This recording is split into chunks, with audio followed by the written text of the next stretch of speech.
Hey, are you guys confused about all the different minnow information that's out there these days? You need that head or this head, you need this bait, blah, blah, blah. There's so much information out there. I'm gonna break it down for you guys and keep it really simple and show you all that you really need in this video.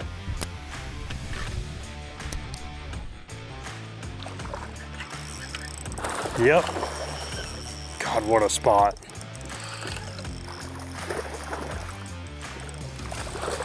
Right at the boat. That was awesome. It's a big old spot. God, tell me these things aren't built here. Tennessee River spots, man. They are built. That is one of the prettiest fish you will ever catch right there.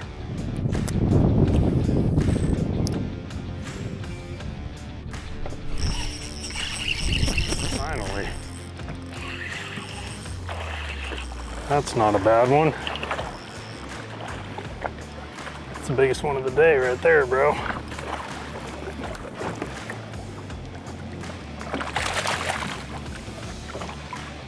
Oh, that water's getting cold, dude. Looky there. When I'm shaking a minnow, I just love just a standard ball head, just like that. It's a 4.5, 4 3/4 pounder for you. It's a big one.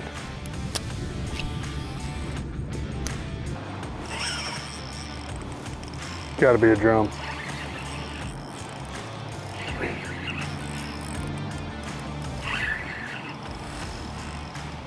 Catching these things.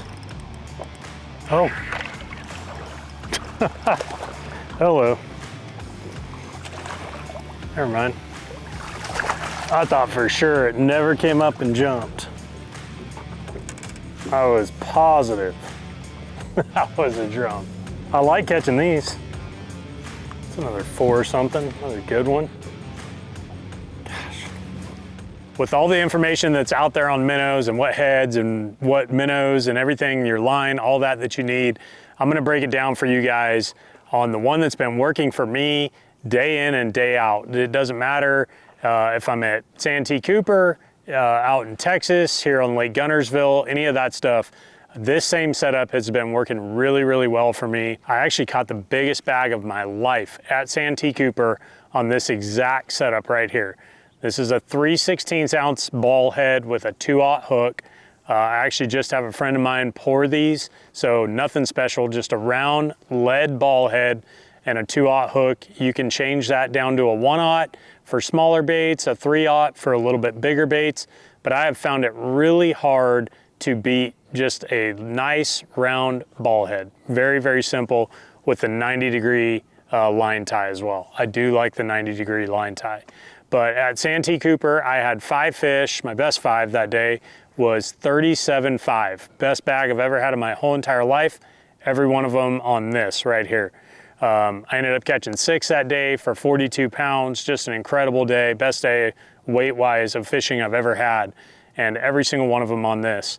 Now that we're in, also, minnows have been being thrown on these fish for, 3-4 years now. And this same setup is still working for me, as you're seeing in some of these clips that are overlaid on this video. Out here on Guntersville in 2025, we're still whacking them on the same bait, same exact setup. So that bait that I'm throwing, and the one that I love this bait day in and day out, especially in the winter when we have a little bit of color in the water and stuff. This is the Blue Pearl Black Hologram. It's a 5-inch Berkley Maxscent flat nose jerk shad. And I do think the scent is a big deal. I'm a huge believer in scent. It's one of the main reasons that I partnered with Berkley a long time ago. I've always believed in scent and thought it mattered. So I do love that this minnow is in Maxscent.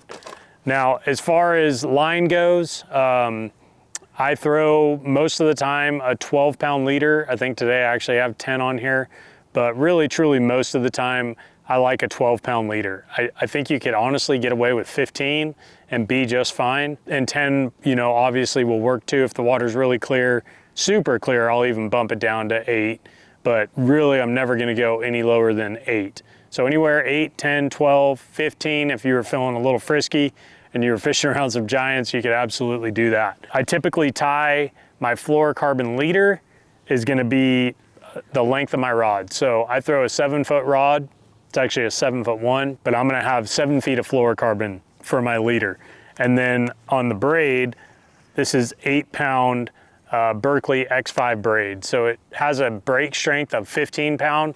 So if you were comparing it to any kind of Japanese line, it would be equivalent to 15 in diameter. But this is what they call 8-pound, even though it's much, much stronger than 8. And I don't really care as far as yellow or white. Any bright color I think is fine. The main thing is that you have a nice leader on there, a good leader length, where they're not going to be seeing your line. And I think 7 feet most of the time. Even at Santee Cooper, that water was really dirty. I think I only had about 4 foot a leader, 5 foot at the most. So again, the rod, it's a 7'1" medium fast action rod. So it's got a really quick tip, and pretty much all the action in this rod is towards the tip. I think that is really important when you are throwing a minnow, is to not have a rod that is super parabolic. You want a medium action rod, 7 foot, 6'10", somewhere in that section. I throw a 7'1", but you want it somewhere in that section, and you don't want it to be parabolic. You want all your action towards the tip of the rod. That's going to be able to give you the most amount of action when you're shaking it, getting your minnow to dance side to side. And then as far as a reel goes, I'm always a big advocate for a bigger spinning reel. So I throw a 3000 size. This is a Zenon X, but it picks up a lot of line per turn. I think it's close to 35 inches per turn.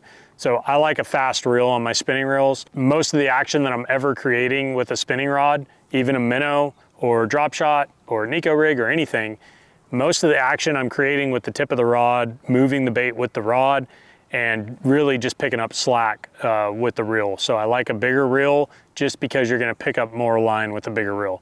I think a 2000 is or a 200 size is a little too small. 2500 would be as small as I go, but a 3000 for me is that happy medium spot. Still really light reel, but picks up a ton of line. So that's it for me. I keep it really simple when it comes to my minnow fishing. I know there's a lot of options out there. You can get pulled in all these different directions, but that's just me as a fisherman. I like to keep things simple, and this has been really working very well for me over the last several years. So we're gonna have all this stuff linked below on Tackle Warehouse. You can check it out, check out the exact stuff that I use if you want to see that. And of course, if you have any comments, just leave them down below. I'll be happy to answer them. But if you guys get a Maxscent jerk shad, you get a 7-foot medium rod, you put that on a ball head with a 2/0 hook, you're definitely gonna catch some fish on a minnow and have a lot of fun with it. So we appreciate you guys watching. Thank you very much, and we'll see you next time. Good one. Jeez, man.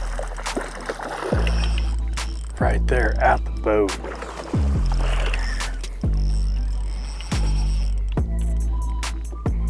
That's a tank. I say tank, I'm just fired up. I mean, he's a 4-pounder. Gosh, look how he ate it. Dude, I'm telling you guys, that minnow right there catches them.